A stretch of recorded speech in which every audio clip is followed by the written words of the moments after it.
Hassan Nasrallah was killed by an airstrike. The US military has said it was increasing its air support capabilities in the Middle East and putting troops on a heightened readiness to deploy to the region as it warned Iran against expanding the ongoing conflict.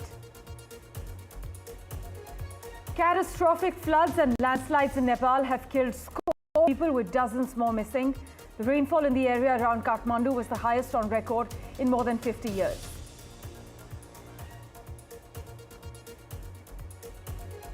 Austria's far-right Freedom Party has won its first national election as per exit polls. The party, which will need to form a coalition to govern, is riding a wave of public anger over what voters perceive as the country's mismanagement and soaring cost of living. A member of parliament in the UK, Rosie Duffield, has quit the governing Labour Party, unleashing a deeply personal attack on Prime Minister Keir Starmer and slamming the staggering revelations of hypocrisy under his leadership. In fact, she's criticised Starmer for inexplicably accepting expensive gifts of designer suits and glasses while at the same time slashing winter fuel payments.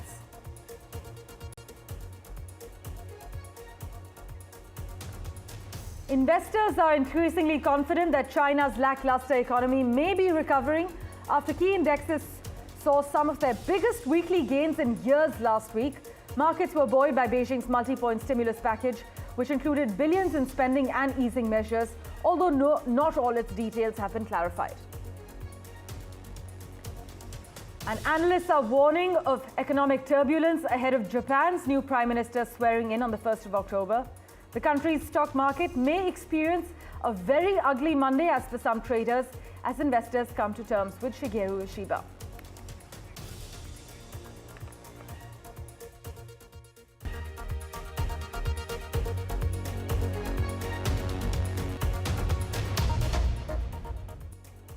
Well, our big focus, Israel has launched their first strike on central Beirut. Israel has carried out an airstrike near Kola intersection in central Beirut in the early hours of this morning, the first time it has struck Beirut outside the southern suburbs since 2006. Now, Kola intersection is a popular reference point in Beirut where taxis and buses gather to pick up awaiting passengers. Prior to this morning's strike, Israel had confined its strikes on Lebanon's capital city to the southern suburbs, as I mentioned. Now, more than 100 people were killed across Lebanon by Israeli strikes since yesterday, according to the country's health ministry. It said more than 1,000 Lebanese have been killed and 6,000 wounded in the past 2 weeks, without saying how many were civilians. My colleague Mohammed Ghazali has been tracking the finer details for us. He joins us currently. Ghazali, this latest airstrike throws into doubt which areas of Beirut are still safe from Israel's expanding aerial campaign? Oh yes, first the South Beirut, then North Beirut, then you have this massive hit in the central Beirut. And perhaps Israel yet again claims that they have killed commanders of Hezbollah who were in that residential building. But all this while in the last week, besides commanders of Hezbollah who have been killed alongside Hassan Nasrallah and several other senior commanders, there are many casualties as far as the civilians are concerned. And Prime Minister of Lebanon, the acting Prime Minister of Lebanon, they said that perhaps this has been the biggest displacement in Lebanon in the last few decades, because more than 1 million people are on the move. They don't know from where they should go from Beirut. Some of the Syrian refugees are moving towards Syria. They are trying to enter into Syria, but the residents of Beirut have nowhere to go. So though Israel claims that they are also forewarning before launching these air strikes, but between the warning and when the strike hits, there's a very little time for those residents to move out from those densely populated areas and move to any other safe areas, because Israel is certainly striking at all the locations in all the locations in Beirut, and this has become like a tragedy for the residents in Lebanon, which is almost like a mirror of what we saw in Gaza, that Israel will strike in the civilian areas, claiming that they have killed Hamas commanders, or they will accuse Hamas or Hezbollah to be storing their weapons and other ammunition in the civilian areas. Right now, the situation is very tense over there, and US President Mr. Joe Biden has also reportedly said that he will be talking to Mr. Benjamin Netanyahu to not lead into an all-out war on the northern front of Israel. But we'll have to see whether all these talks and talks of de-escalation will certainly bring any fruit, because in the last 11 months since the war broke out, since October 7, all the talks of de-escalation, ceasefire, temporary truce has certainly failed. And for the President of the United States, it has become a big challenge. As always, Ghazali, thanks so much for joining us with the latest. For further clarity, we also have with us strategic affairs expert Brahma Jalani, as always. Sir, thanks so much for joining us on NDTV. Would you say the Hezbollah leader's killing is a seismic episode, potentially as big as the killing of Osama bin Laden?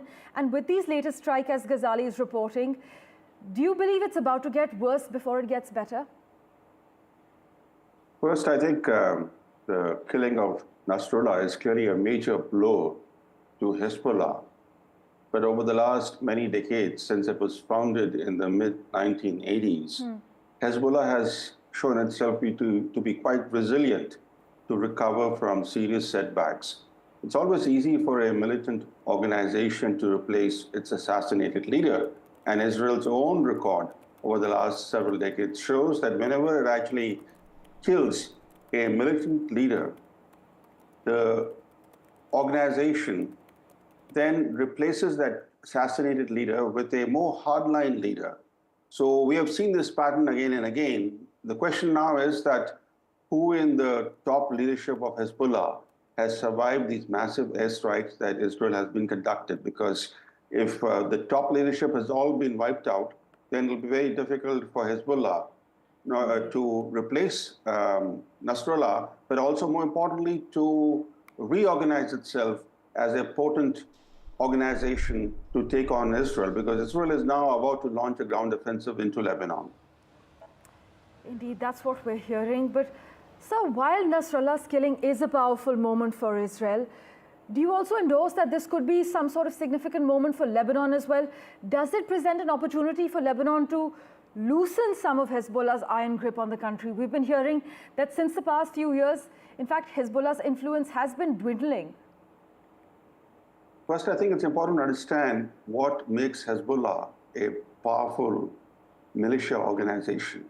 Hezbollah is not just a militia. In Lebanon, Hezbollah has created a state within a state. This state within a state includes hospitals, schools, and other social services. This has helped to cement Hezbollah's hold on the Shias in Lebanon. Nasrallah did not seek to impose hardline Islamic rules on Lebanon's Shia population, like veils for women. This has helped to keep Lebanon as a more liberal Muslim nation. Now, after Nasrallah's assassination, will Hezbollah change? Will it become a more conservative organization? Will it seek to inflict these hardline rules on women in the Shia areas of Lebanon? We don't know. But the issue is this, that Israel, on one side, is fighting an existential war, because Israel faces an existential crisis. Its very existence is being threatened by forces in its neighborhood, including the so-called axis of resistance, made up of Iran, Hezbollah, and Hamas. Yes. But the problem with Israel is that over the years, its decision makers have proved to be tactical geniuses. But on the strategic front, they have not been able to translate their tactical gains into strategic successes.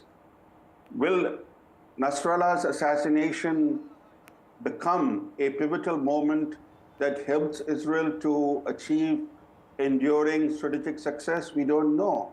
The unfortunate part about Israeli leaders is that they tend to focus on tactical gains, that is short-term gains. And this is often coming at the expense of long-term success. And this has only compounded Israel's regional challenges. If you see today, Israel is fighting wars on different fronts. A war against Hamas in Gaza, a war against Hezbollah in Lebanon, a war against the Houthis in Yemen, a war against the Palestinians on the West Bank, as well as a shadow war against Iran. Yes. And then with divisions in Israeli society widening, Israel faces a war within. This is a very divided, fractured society. Absolutely. In just over a week, Israeli strikes in Lebanon have killed 7 high-ranking commanders and officials from Hezbollah. Sir, do you believe that Nasrallah's killing has meanwhile given Iran a serious dilemma of how to cope with the loss of a crucial ally and yet maintain its regional influence? That's a good question and a critical question. When Israel assassinated the Hamas political chief in Tehran, Iran threatened to retaliate, and in fact, Israel was expecting a major Iranian retaliation, and for days on end, Israel was on edge, and yet that retaliation never happened. Now that Israel has delivered a major blow against Iran's proxy, Hezbollah, Iran faces a huge dilemma. It has to save face, yet it doesn't want to get involved in a direct war with Israel because that would be devastating for Iran. Absolutely. So how does Iran show to its people, show to its proxies in the region that actually it has the capacity and the will to inflict blows on Israel without triggering a full-scale war with Israel? That's the dilemma that Iran faces today. Well, crucial times ahead. Thank you so much, as always, sir, for joining us with your perspective. We will, of course, revert you for regular updates as this conflict unfolds. For India, meanwhile, like its partners in West Asia, stability is the top priority, considering we have pending plans like the India, Middle East, Europe Economic Corridor, and for the purpose of energy security, too. Meanwhile, the US military has said it was increasing its air support capabilities in the Middle East and putting troops on a heightened readiness to deploy to the region as it warned Iran against expanding the ongoing conflict. The announcement came 2 days after President Joe Biden directed the Pentagon to adjust US force posture in the Middle East amid intensifying concern that Israel's killing of the leader of Iran-backed Hezbollah could prompt Tehran to retaliate. With that, let's get you a quick update from the neighborhood. Well, catastrophic floods and landslides in Nepal have killed scores of people, with dozens more missing as we speak. The rainfall in the area around Kathmandu was the highest on record in more than 50 years, according to the Red Cross's Climate Center. And while heavy rains are expected during the country's monsoon season, these floods, are further evidence of the help that countries like Nepal need to adapt to a climate very different to what they saw in the past. However, activists have also criticized the government there for blaming climate change to deflect from local accountability, and recent government approvals of mining, tunneling, and deforestation projects have increased the risk of landslides during heavy rain, according to the Nepal Economic Forum. For a quick update from Ground Zero, we have with us senior journalist from Kathmandu, Pratik Pradhan. Thank you so much for joining us on NDTV. We are hearing that Kathmandu has witnessed the highest recorded rainfall in the country's capital since the year 1970. Have you ever seen flooding on this scale in Kathmandu before? I have never seen such a flooding in Kathmandu. I've been in Kathmandu for 57 years now, and even in 1970 that you are referring to, at that time also the rainfall and the flood was not like this. The rainfall, the average rainfall this time has broken the record, and in 1970 the last record was like 139 millimeter in 24 hours, but this time at one place there was recorded like 240 millimeter of rainfalls at one place. So the rainfall has been very, very big, unprecedented and incessant for more than 36 hours. I had never seen like this rain before. Well, sir, we're hearing that the death toll is likely to increase, unfortunately, as the rescue missions proceed. But if you could please inform our viewers, which are the worst affected areas in Nepal as we speak? In fact, the major the landslides have been a regular issue in Nepal, but major roadways that is connecting to Kathmandu from different parts of the country are the major places where the mishaps have happened, where accidents have happened, because the landslides have come over the running vehicles, over the parked vehicles, and many people have lost their lives. Even in the villages, the landslides have become a major problem because of the incessant rain. We have been receiving many reports from all over the country that many people have lost lives. So it is, and also there are settlements in Kathmandu which are on the banks of the many rivers like Bagmati and other rivers, and all those settlements have also clogged by the water, and it's slowly receding now in like the last 24 hours. But that's a problem, and we will see many other news of the casualties, I believe. Well, thank you so much, Mr. Pradhan, for joining us with that quick update from Kathmandu. We hope things improve as soon as possible. We will, of course, revert you for updates from there. Let's get you a quick update from France now. Well, they have submitted a final price offer to India for the 26th Rafale marine jet deal just ahead of the scheduled visit of Indian National Security Advisor G. Doval to the country. In fact, defense sources told news agency ANI that the best and final price offer has been submitted to the Indian authorities by the French side for this project, and a significant price reduction has been given after tough negotiations in the proposed contract. To China now, where investors are increasingly confident that China's lackluster economy may be recovering after key indexes saw some of their biggest weekly gains in years last week. Markets were buoyed by Beijing's multi-point stimulus package, which included billions in spending and easing measures, although not all its details have been clarified. But FOMO is running high for Chinese investors, one analyst told Bloomberg, adding that Chinese stocks could see a further 20% rise. When asked what investors might buy, one hedge fund manager bluntly said on record, everything, everything. It is a major change in stance for leader Xi Jinping, who previously disdained spending measures, analysts noted, but amid the country's deflationary spiral, stimulus is now politically correct, as one Chinese banker put it. Meanwhile, analysts are warning of economic turbulence ahead of Japan's new Prime Minister swearing in on the 1st of October. In fact, the country's stock market may experience a very ugly Monday, as for some traders, as investors come to terms with Shigeru Ishiba. He is a known critic of the Bank of Japan's long-standing policy of aggressive easing and stimulus, and he supports higher taxes on companies and investment income. Now, that said, Ishiba, after he won the ruling party's leadership contest, said that monetary policy must remain accommodative. However, he would not push back if the central bank decides to further raise interest rates. In fact, analysts have said on record that until there is more clarity, volatility is likely to persist in Japan. To the UK now, where a member of parliament quit the governing Labour Party, unleashing a deeply personal attack on Prime Minister Keir Starmer and slamming the staggering revelations of hypocrisy under his leadership. You know, in her resignation letter, Rosie Duffield, elected Canterbury's first ever Labour MP in 2017, criticised Keir Starmer for inexplicably accepting expensive gifts of designer suits and designer glasses, while at the same time slashing winter fuel payments to pensioners and refusing to reverse an unpopular Conservative cut to child benefits there. Well, news and updates continue in a moment right here on NDTV 24x7. Don't go anywhere. Loan मिलेगा या नहीं, ये आपके credit score पे depend करता है। तो आज ही अपना क्रेडिट स्कोर चेक करें फ्री में पैसाबाजार.com पर। लोन की जरूरत कभी भी किसी को भी पड़ सकती है। ठीक से एक्टिंग नहीं। पैसाबाजार.com।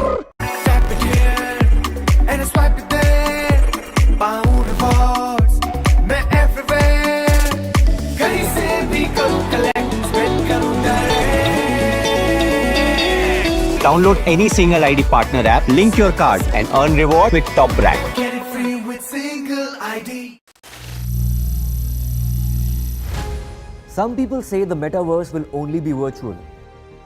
One day this lecture hall will be made of code and driverless cars would be trapped in intersections. But even in this maze of the future, you can't wish away health. It's time to become more resilient.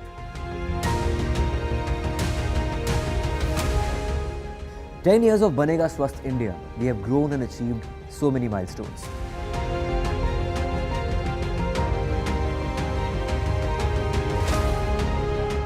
And now I have a plan to beat the urgency, to stop breathing with difficulty, to relieve getting choked with inactivity.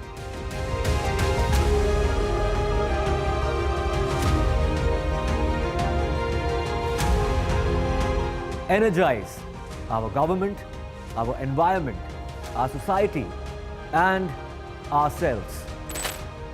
Everyone, everywhere, every day.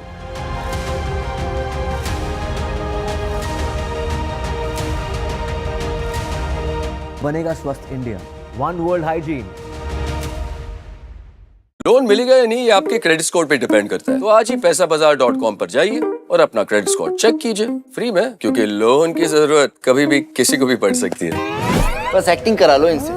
पैसाबाजार.com, credit score check, आदत अच्छी है. For every news from every part of the country, download कीजिए NDTV app. सिर्फ एक app जो आपको बताता है क्या हो रहा है in the world of business, politics, sports and entertainment. देखना ना भूलें हमारी movie युद्रा in the theatre. Read all about Yudra on the NDTV app. So download now. Loan मिलेगा या नहीं ये आपके क्रेडिट स्कोर पे डिपेंड करता है. आज ही जाइए पैसाबाजार.com पर और अपना क्रेडिट स्कोर चेक कीजिए फ्री में, क्योंकि लोन की जरूरत किसी को भी कभी भी पड़ सकती है. चल एक्टिंग थोड़ा भेल बनो. पैसाबाजार.com. Stay informed and entertained with the new and updated NDTV News app. You can watch all our channels live, listen to podcasts, read breaking and exclusive news from around the world and more. Download the NDTV app today and get access to the best journalism and storytelling on your smartphone or tablet. The NDTV app. News that matters to you. Hi, I'm Kareena Kapoor Khan. When it comes to news, NDTV stands for trust, for integrity, for truth, for news that matters. Watch NDTV and don't forget to watch The Buckingham Murders अपने नजदीकी cinema घरों में. Far-right Freedom Party won its first national election exit poll showed the party, which will need to form a coalition to govern, is riding a wave of public anger over what voters perceive as the country's mismanagement as well as soaring cost of living. In fact, party chief Herbert Kickl, described as arguably the best communicator in Austrian politics, he's also a known admirer of Hungary's authoritarian leader Viktor Orban, has pledged to turn Austria into a fortress and to send non-EU citizens to their family's country of origin. But formed in the 1950s by former Nazi officers, the Freedom Party's victory is the latest in a series of triumphs for Europe's far-right and pro-Russia blocs, buoyed by anti-immigrant sentiment and growing Euroscepticism amid the Ukraine war. Ich kann euch nicht die Enttäuschung nehmen, aber das, was ich euch geben will, ist die Zuversicht, dass es richtig ist, für seine Werte einzustehen, zu kämpfen, zu überzeugen. Jetzt geht es darum, dass wir weiter genau zu dem stehen, was wir vor der Wahl versprochen haben, gilt auch nach der Wahl. Das ist Haltung. Well, to the US now, where California Governor Gavin Newsom has vetoed a landmark bill aimed at establishing first-in-the-nation safety measures for large artificial intelligence models. The decision is a major blow to efforts attempting to rein in the homegrown industry that is rapidly evolving with little oversight. But the bill would have established some of the first regulations on large-scale AI models in the nation and paved the way for AI safety regulations across the US. And finally, tens of thousands of spectators descended on the Hong Kong harbour front for a National Day themed drone show, with visitors and locals alike expressing excitement.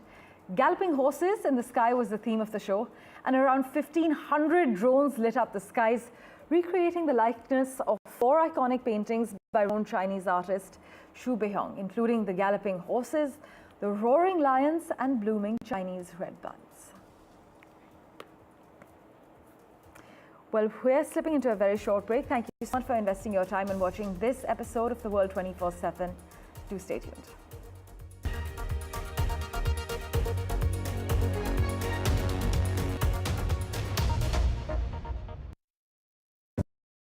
Loan मिलेगा या नहीं ये आपके credit score पे depend करता है। तो आज ही अपना क्रेडिट स्कोर चेक करें फ्री में पैसाबाजार.com पर। लोन की जरूरत कभी भी किसी को भी पड़ सकती है।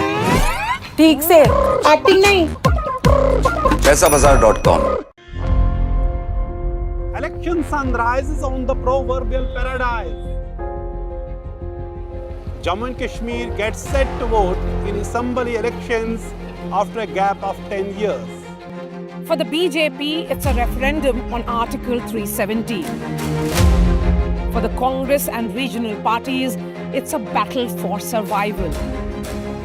An election that will go down in the history. Watch the most comprehensive, the most nuanced, and the most power-packed coverage only on NDTV. Hi, I'm Kareena Kapoor Khan. When it comes to news, NDTV stands for trust, for integrity, for truth, for news that matters. Watch NDTV and don't forget to watch The Buckingham Murders अपने नजदीकी सिनेमाघरों में। कैसे मारा?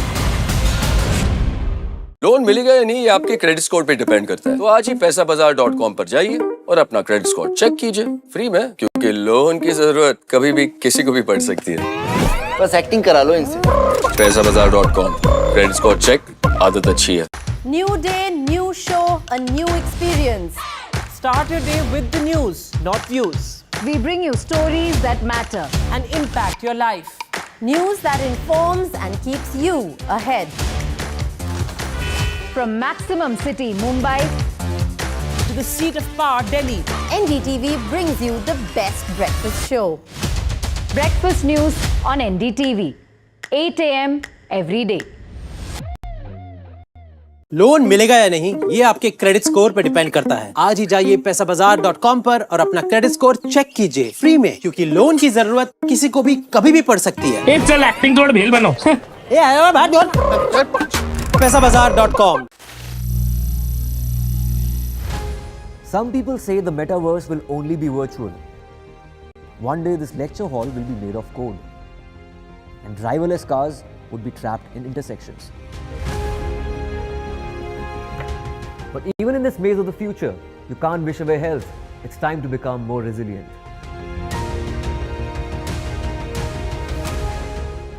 "10 years of Banega Swasth India, we have grown and achieved so many milestones.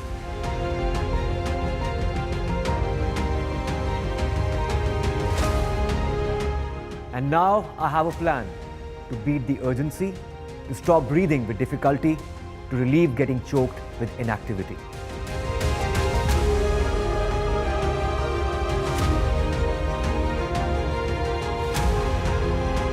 Energize our government, our environment, our society, and ourselves. Everyone, everywhere, every day.